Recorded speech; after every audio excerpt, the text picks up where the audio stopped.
امروز میخوایم داستان یک خانواده‌ای رو روایت کنیم که پدر این خانواده معتقد توسط خدا انتخاب شدن تا شیاطینی که تو لباس انسان‌ها خودشون رو جا زدن از بین ببرن. پس بزنید بریم سراغ این فیلم دیدنی و شاید تا حد ترسناک. قبل از هر چیزی یادتون نره که کانال ما رو حتما سابسکرایب کنید، زنگوله بغلش هم بزنید تا به محض اینکه ویدیوهای جدیدی آپلود شد سریع ازش با خبر بشین.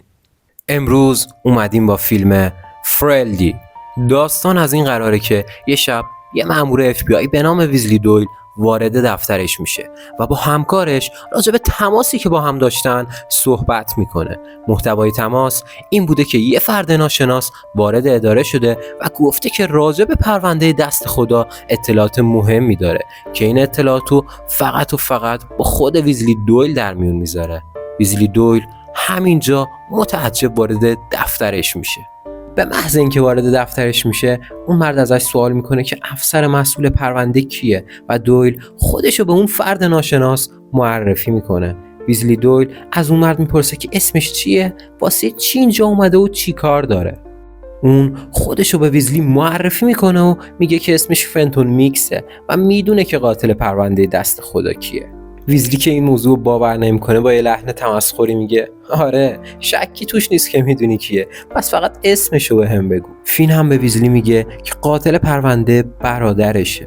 ویزلی هم دلیل اینکه چرا فین اینطوری فکر میکنه و ازش میپرسه. اون هم در جواب داستان واسه ویزلی تعریف میکنه و میگه که برادرش دیشب یه تماسی باهاش داشته. برادر فین داخل اون تماس بهش گفته که شیاطین همه دنیا رو تسخیر کردن و اون نمیتونه همشون رو از بین ببره.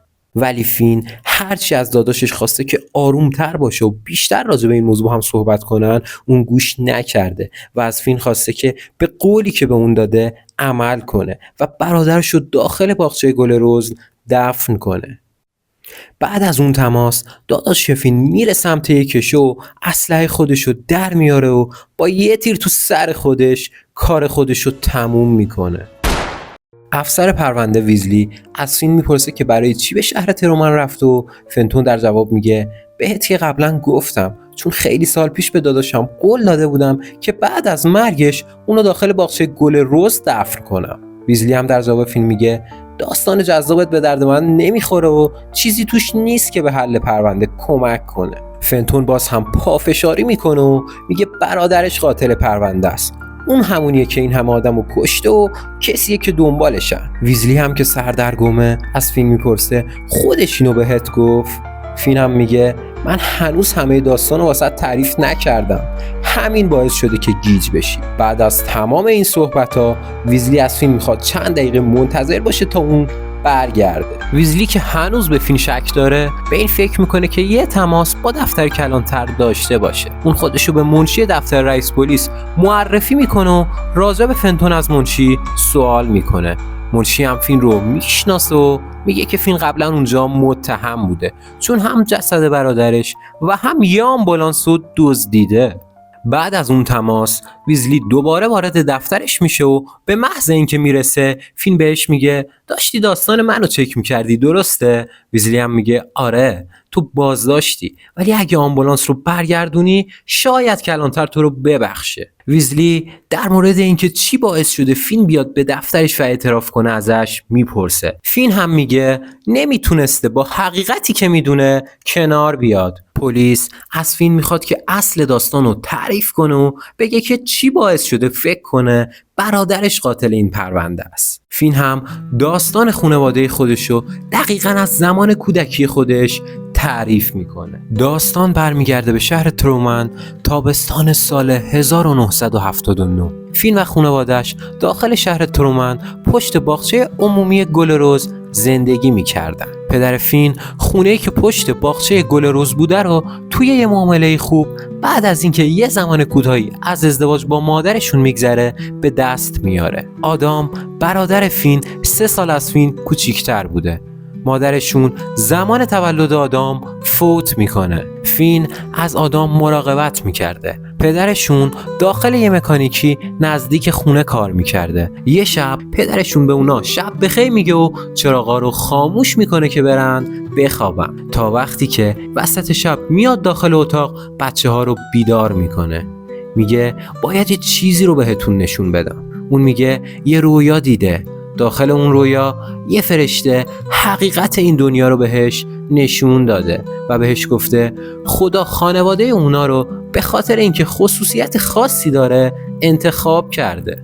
فرشته به اون گفته پایان دنیا نزدیکه. شیاطین رو به اون نشون داده و گفته ابلیس بزرگ اونا رو برای معرکه نهایی فرستاده. هیچ کس این موضوع رو نمیدونه غیر از خانواده میکس و کسایی که مثل اونا هستن. فرشته اسم اونا رو دست خدا گذاشته و آدم همین لحظه است که میپرسه ما یه جور ابرقهرمانیم پدر؟ باباش میگه آره، ما اونا رو نابود میکنیم و دنیا رو نجات میدیم.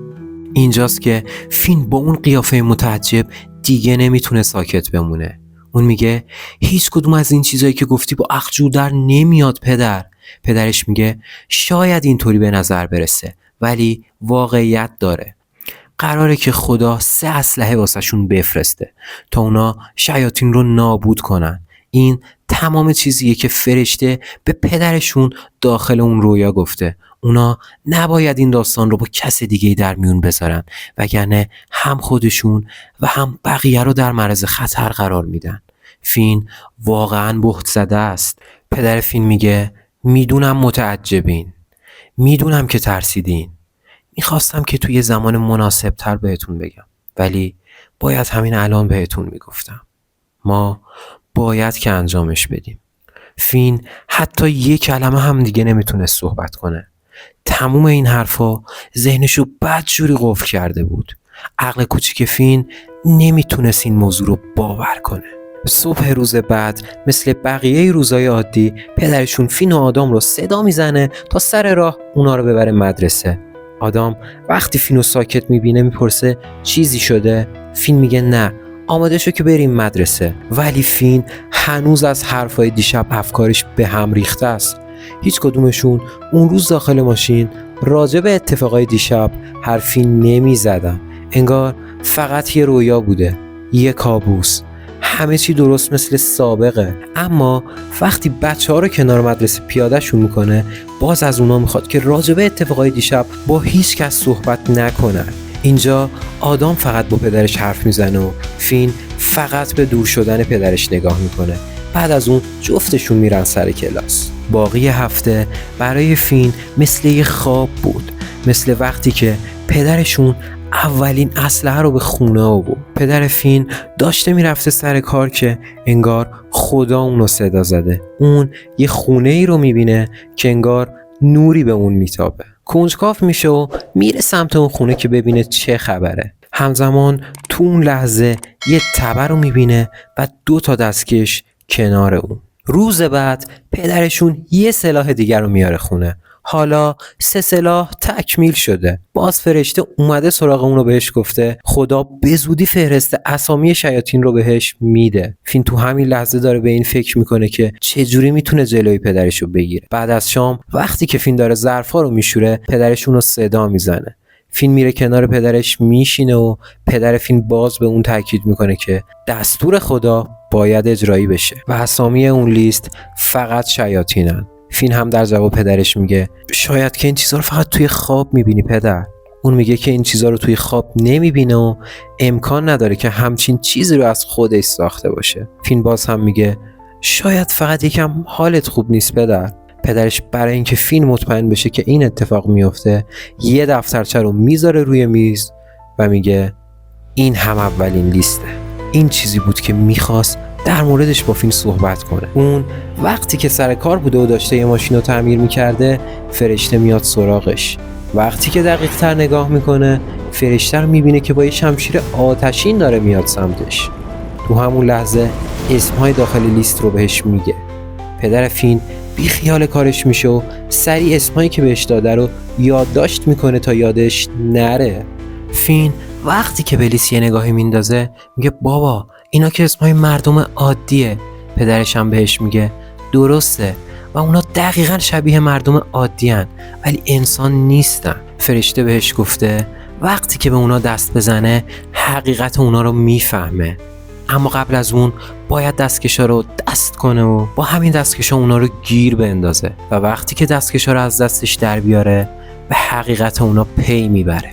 پدرش باز میگه همون لحظه است که میبینی و دقیقاً همونجا باورش میکنی. همه چیز واسه فین تموم شده بود. رویا دیگه تموم شده بود. همه اینا حقیقت داشت. فین باید پدرش رو متوقف میکرد. در واقع راه حل درست این بود که به هر کسی که اسمش داخل لیسته و پدرش واسه اونا نقشه کشیده خبر بده. باز با این حال اون نمیتونست این کارو بکنه چون پدرش رو دوست داشت حتی اگه دیوونه شده بود. یه شب آدام با یه لیست وارد آشپزخونه میشه و میگه که خدا اونو بهش داده. پدرش با تعجب به لیست یه نگاهی میندازه و میگه این که همون تراویسه که هفته پیش تو رو تو مدرسه کتک زد. آدام میگه آره اون خود شیطان پدر، خدا این لیست رو به من داده. پدرش بهش میگه آدام قرار شد که فقط شیاطین رو از بین ببریم نه مردم. اگه از این لیست تو استفاده کنیم فقط قاتل مردمیم نه چیز دیگه ای. فین میره روبروی اداره پلیس تا شاید یه کاری بکنه ولی این کار صحبت کردن ازش خیلی راحت تر از انجام دادنشه. اون به محض اینکه پلیس رو میبینه فرار میکنه. بعد از تمام این اتفاقا یه شب پدرشون قول داده بوده که فین آدم رو به سینما ببره ولی تا دیر وقت از سر کار برنگشته بود خونه.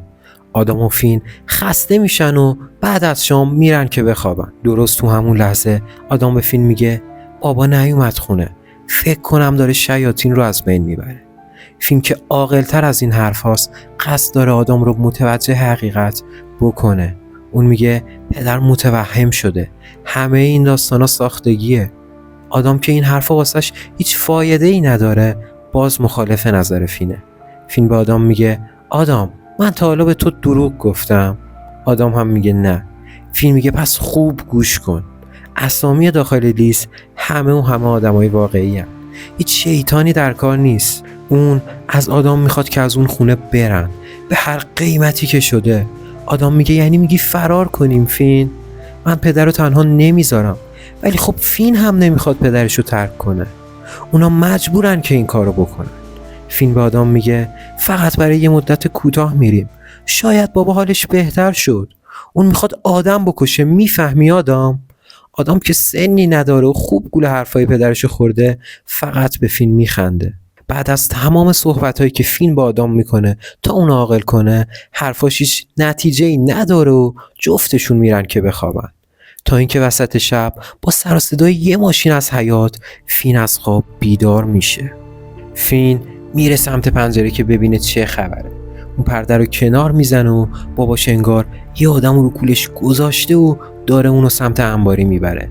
فینم میره داخل حیاط و چراغ قوه‌ش رو روشن میکنه. اون به باباش نزدیک میشه و باباش داره در انباری رو باز میکنه و از فین کمک میخواد. فین اون زن رو میبینه و دستاش میلرزه. اون زن از فین درخواست کمک میکنه ولی فین فقط با تعجب بهش نگاه میکنه. پدرش بالاخره در انباری رو باز میکنه. آدم هم سر و صدا رو میشنوه و میپره داخل حیاط. پدرشون آدم رو هم صدا میزنه تا بیاد داخل انباری. آدم با تعجب میپرسه اون زن کیه پدر؟ پدرش هم میگه اون زن شیطانه و در انباری رو میبنده. آدم و فین نمیدونن چه بلایی سر پدرشون اومده. یعنی اون واقعا دیوونه شده؟ چه اتفاقی قراره که بیفته؟ اینجای داستان متوجه میشیم که پدرشون اون زن رو از کجا پیدا کرده. به گفته آقای میکس پدر خانواده خدا صبح اومده دنبالشو، گفته که زمانش رسیده. وقتی که از سر کار برمیگشته خونه رفته سراغ خانواده جکسون 45 دقیقه دورتر از جنوب غربی ترومن. اون قبلا اونجا نرفته بوده اما خیلی راحت اونجا رو پیدا کرد. اون دستکشا رو دستش میکنه و میره سمت اون خونه. میله رو از پشتش در میاره و درست تو همون لحظه اون زنده رو باز میکنه. بعد از اینکه مطمئن میشه میزنه تو سر اون زن و بیهوشش میکنه. فین وقتی که میبینه اینجا دیگه آخر خطه از پدرش خواهش میکنه که این کارو نکنه. پدرش هم که تصمیم خودشو گرفته میگه اگه میتونستم این کارو نکنم نمیکردم، اینجا میریم داخل اداره پلیس که فین تا الان داشت داستان زندگی خودشو واسه مأمور فدرال ویزلی تعریف میکرد. ویزلی بعد از اینکه داستان فین رو میشنوه از اون میپرسه تمام این چیزایی که گفتی حقیقت داره؟ فین بهش میگه چرا باید همچین داستانی رو از خودم در بیارم؟ اینجای داستان دوباره برمیگردیم سراغ پدر خانواده. پدرشون کم کم به اون زن نزدیک میشه و اون زن رو لمس میکنه. زهر ترک میشه و سریع از اون زن دور میشه. انگار واقعا حقیقت اون زن رو به چشم دیده. پدرشون تبر رو بر میداره و اون زن رو میکشه. پدر فین جنازه رو میبره سمت باغچه گل رز که با بچه ها دفنش کنه. فین هنوز داشت گریه میکرد ولی پدرش تو همون لحظه داشت قبر اون زن رو میکن. آدم هم به پدرش کمک میکرد. انگار اون هیچ مشکلی با این قضیه نداشت. آدم از پدرش میپرسه که چرا باغچه گل رز؟ پدرش هم میگه چون خدا اینجا رو انتخاب کرده. پدر فین اینجا بالاخره میره سراغش و ازش میخواد که گریه نکنه چون اون یه شیطان رو کشته. اون در ادامه توضیح میده که خودش هم مطمئن نبوده ولی وقتی اون زن رو لمس کرده چاره جز کشتن اون نداشته. درست همون لحظه فین دیگه نمیتونه ساکت بمونه و میگه نگو که دوباره میخوای این کار رو انجام بدی. پدرش هم بهش میگه از این به بعد این دیگه وظیفه ماست و تو هم باید اینو بپذیری. فین به پدرش میگه دیگه نمیذاره این کارو بکنه و اگه این کارو دوباره تکرار کنه به پلیس خبر میده. پدرش هم که میبینه فین دیگه قابل کنترل نیست بهش میگه به هر کسی خبر بدی اون میمیره. دوباره برمیگردیم سراغ ویزلی و فین داخل اداره پلیس. پلیس از فین میپرسه که راجع به پدرش به کسی چیزی گفته یا نه. فین هم در جواب میگه که به کسی چیزی نگفته چون از پدرش میترسیده. فین ادامه میده و میگه داخل روزنامه خونده بوده که فقط یک جسد از 6 جسد پیدا شده. مأمورم میگه آره جسد اول تیکه پاره و ناقص پیدا شده همراه یه نامه که داخلش گفته شده دست خدا اونو برده ولی بقیه هیچ یادداشتی نداشتن. فین تعجب میکنه و از ویزلی میپرسه چجوری مطمئنی بقیه مردن؟ اون هم در جواب میگه داخل نامه اول گفته شده که دیگه هیچ کدوم از بقیه اجساد رو نمیتونیم پیدا کنیم چون میخواد بقیه رو پیش خودش نگه داره. خب دیگه بیشتر از این داستان این فیلم واسهتون تعریف نمی کنم که اسپویل میشه و من میخوام از دیدن این فیلم لذت کافی رو ببرین. نظر خودم اگه در مورد این فیلم بخوام بگم اینه که تا آخرین لحظه قرار ذهنتون رو درگیر کنه. انتخاب بازیگر این فیلم مخصوصا نقش پدر خانواده که از قضا کارگردان فیلمم هست واقعا دیوونه کننده است. حتی تو جاهایی این فیلم به صورت یه فیلم ترسناک از یه خانواده جلوه میکنه. در کل این فیلمی نیست که در مورد خون و خونریزی باشه، یه جورایی در مورد وسواس فکریه. وسواس فکری که زندگی این دوتا پسر خانواده رو به یک کابوس تبدیل میکنه. سن و سال فین به حدیه که میتونه غلط بودن ماجرا رو تشخیص بده، اما آدم چی؟ آدم نه. آدم توسط یه دروغگوی بزرگ که اون پدرشه شستشوی مغزی داده شده. اما با این حال یه واقعیت جالبی که در مورد این فیلم وجود داره اینه که پدر خانواده وقتی قربانیان خودش رو لمس میکنه یه تصویر گرافیکی از گناهان اونا رو میتونه مشاهده کنه. نظر شما در مورد این فیلم چیه؟ حتما داخل کامنت ها با ما به اشتراک بذارین. برای اینکه این فیلم رو به صورت زیرنویس چسبیده و بدون سانسور رو دانلود کنین میتونید به چنل تلگرام ما مراجعه کنید که لینکش هم داخل دیسکریپشن قرار دادم. خیلی ممنون که تا اینجای ویدیو با ما همراه بودین. تا ویدیوی بعدی میبینمتون.